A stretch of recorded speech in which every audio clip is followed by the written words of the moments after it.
বিজেপিৰ অতদিনে কৰি অহা অন্যায় তেওঁলোকৰ স্বজন তোষণৰ যিটো ৰাজনীতি আৰু ঠগ প্ৰবঞ্চনাৰে জনগণক বহুবাৰ ৰাম ঠগন দিয়াৰ যিটো অভিজ্ঞতা তাৰ বিৰুদ্ধে এবাৰ ৰাইজ জাগিছে আৰু এবাৰ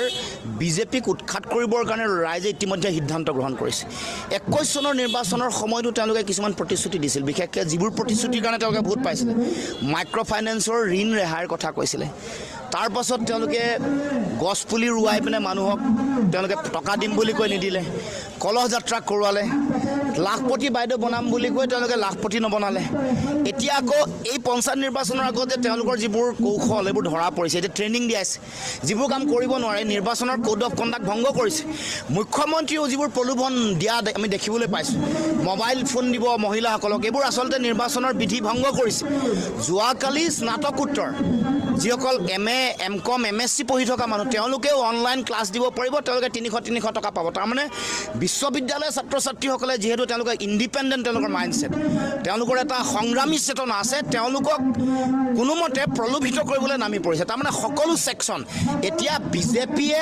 নিৰ্বাচনত জিকাৰ তেওঁলোকৰ উপায় প্ৰলোভন মিছা কথা কৈ ৰাম ঠগন দিয়া তেওঁলোকে মানুহক বিভিন্ন ধৰণৰ কথা তেওঁলোকে এনেকুৱা ধৰণৰ কিছুমান মানে ভয় ভাবুকি খুৱাইছে সেইবোৰৰ যোগেদি তেওঁলোকে ভোট লোৱা এবাৰ তেওঁলোকৰ মূল ৰণকৌশল হৈ পৰিছে সেইকাৰণে জিঅ'টেক আগত কৰোৱাই পিনে মানুহৰ ঘৰ দিম বুলি কৈছে ল'ৰা ছোৱালীবোৰক চাকৰি বাকৰি দিম বুলি মই ক'ব খোজা কথাটো হ'ল বাৰে বাৰে জনগণক ইমান ৰাম ঠগন দিয়াৰ পাছত যোৱা 9টা বছৰ চৰকাৰ চলাই যি ৰাইজক অৰুণোদয় নিদিলে ঘৰ নিদিলে গছপুলি ৰোৱাৰ পইচা নিদিলে কলহ যাত্ৰাৰ পইচা নিদিলে মাইক্ৰ' ফাইনেন্সৰ ঋণ ৰেহাই নিদিলে এইবাৰ তাৰ উত্তৰ পঞ্চায়ত নিৰ্বাচনত ৰাইজে দিব লাগে ৰাইজলৈ আহ্বান জনাইছোঁ আৰু মই বিশ্বাসো ৰাখিছোঁ যে এইবোৰ ৰাম ঠগন দিয়াৰ উত্তৰ এবাৰ ৰাইজে দিব 9 বছৰ একো কৰিব নোৱাৰিলে অৰুণোদয় দিব নোৱাৰিলে ঘৰ দিব নোৱাৰিলে বৃদ্ধ পেঞ্চন দিব নোৱাৰিলে বিধৱা পেঞ্চন দিব নোৱাৰিলে আৰু 10 মাহৰ কাৰণে চৰকাৰ আছে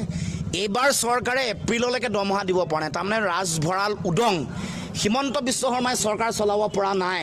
1,52,000 কোটি টকা ধাৰৰ বোজা ডিঙিৰ গুৰিলৈকে ধাৰৰ বোজা জন্ম হৈয়ে প্ৰথমটো কান্দোন মাৰিয়ে শিশুৱে 45,000 টকা ঋণৰ বোজা ল'ব লাগে তাৰমানে ৰাইজে বুজা দৰকাৰ যে যেনেকৈ বাৰে বাৰে 21ত উপনিৰ্বাচনত লোকসভা নিৰ্বাচনত যিমান মিছা কথা কৈ ৰাম ঠগন দি ভোট ল'লে এইবাৰ কিন্তু ৰাম ঠগন ৰাইজে যাতে নাখায় আৰু ৰাইজে ওলাই আহি যাতে এইবাৰ সকলোৱে যি আছে ভয় ভাবুকি খুৱাই আছে ভিতৰতে থাকক কিন্তু তেওঁলোকে প্ৰয়োজনীয় যিটো দায়িত্ব প্ৰতিবাদ কৰিবলৈ যিটো সুযোগ পাইছে এই সুযোগ যাতে এবাৰ বেলটৰ পৃষ্ঠাত যাতে তেওঁলোকে কৰে তাৰ কাৰণে মই আহ্বান জনাওঁ চক মই অখিল গগৈ ডাঙৰীয়া সম্পৰ্কত মই একো নকওঁ কিন্তু এটা কথা মই দেখিছোঁ যে সাম্প্ৰদায়িকতা যিকোনো ধৰণৰ সাম্প্ৰদায়িকতা যিকোনো ধৰণৰ মৌলবাদ হিন্দু মৌলবাদেই হওক বা মুছলমান মৌলবাদে কোনো গ্ৰহণযোগ্য নহয় আমাৰ দৰে ভাৰতবৰ্ষৰ দৰে এখন বিশাল এখন দেশৰ কাৰণে য'ত আমাৰ যিসকল স্বাধীনতা সংগ্ৰামীয়ে ত্যাগ কৰিছিলে তাত মুছলমানো আছে তাত হিন্দু আছে শিখ আছে পাৰ্চী আছে সকলো মানুহ জনজাতীয় মানুহ আছে ভাৰতবৰ্ষৰ খিলঞ্জীয়া থলগিৰি ভূমিপুত্ৰ মানুহ আছে এই সকলো মানুহৰ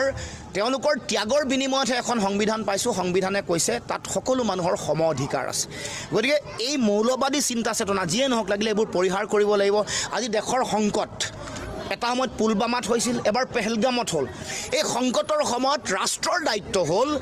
ৰাষ্ট্ৰই যাতে এই গোটেই সন্ত্ৰাসবাদ সমূলনচে নিৰ্মূল কৰিব পাৰে পাকিস্তানৰ লগত থকা বৈদেশিক যিটো নীতি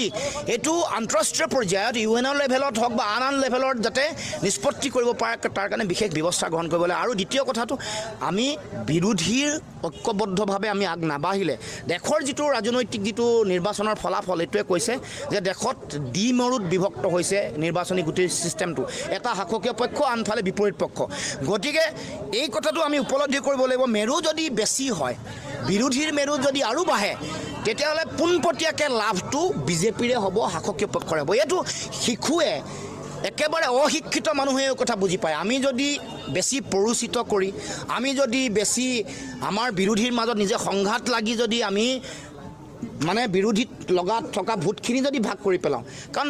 37 আৰু 38% পায়ে চৰকাৰ কৰিছে, তাৰমানে 64% বা 62% বিৰোধীৰ লগত আছে। ধৰি ল'লোঁ 60% আছে, 60%ৰ মেজৰিটি ভোট যাতে ভাগ নহয় তাৰ কাৰণে আমি যৎপৰো নাস্তি চেষ্টা কৰিব লাগিব। বিভাজন হ'লেও যাতে 1%তকৈ তলত থাকে,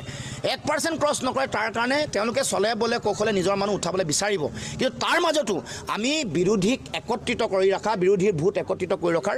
আমি কৌশলটো সকলোৱে ল'ব লাগিব। এইটো হ'ল আমাৰ মৌলিক দায়িত্ব, গণতান্ত্ৰিক দায়িত্ব আৰু জাতীয় দায়িত্ব।